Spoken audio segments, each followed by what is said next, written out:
Hi guys, in this video we are going to discuss about what is copy activity.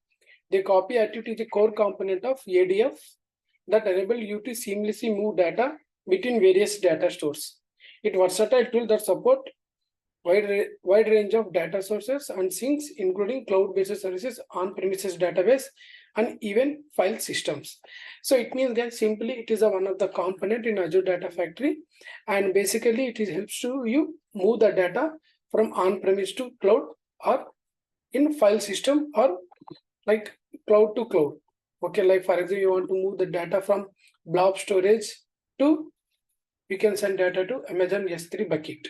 So these are the key features of copy activity, like cross-based platform data movement, copy data between a vast of array of data stores, including Azure SQL database, Azure Blob Storage, Azure Data Lake Storage Gen 2, Amazon S3, Amazon Redshift, and Google Cloud Storage, and more.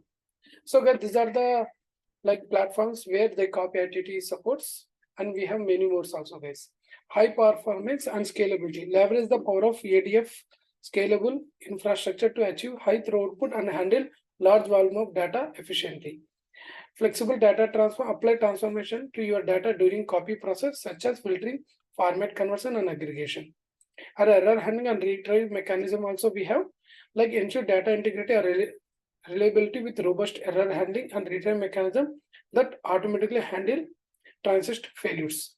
So these are the copy activity, guys, which are the key features.